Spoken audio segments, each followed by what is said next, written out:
edge is another area that they're likely to try to upgrade.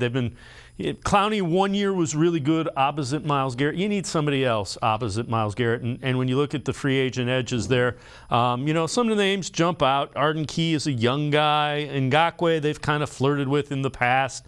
Brandon Graham is a guy who a few weeks ago, we heard him leading up to the Super Bowl say that Jim Schwartz was a defensive genius. So he's a guy that obviously thinks highly of him. Should he decide to move on from the Eagles, I could see that being a guy. Is there anybody there that you get a sense that, the Browns would really like to have? Well, I think that, obviously they're close to the vest. I know Lorenzo Carter agreed today with the Falcons or this week. And I think Graham makes sense. A guy like Fletcher Cox and Brandon Graham have played their whole career with the Eagles. And so I don't know if you can pry them away. It's going to come down.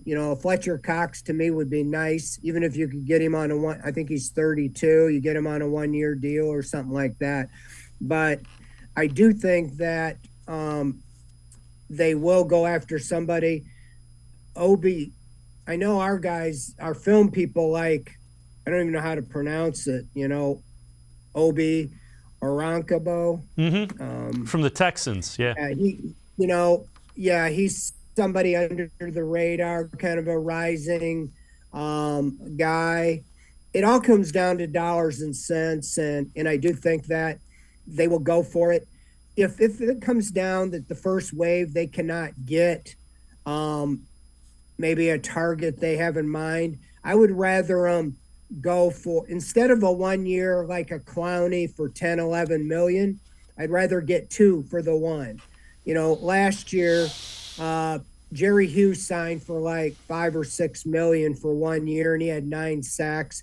And Melvin Ingram signed for 1 year for 4 million, and had 6 sacks. So there you got 2 guys in their 30s.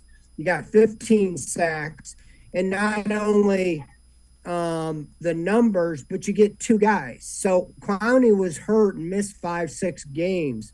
I would rather get more quantity, as well as quality, if you're going to go the 1 year deal there. So if they can get an up and coming guy that they feel is a long-term answer, kind of like Marcus Davenport or the guy I mentioned earlier, you'd love to do that. But it looks like there's much more on the defensive tackle available than there are on edge. So that could drive that price up. So it just depends on the priority and the opportunity for him.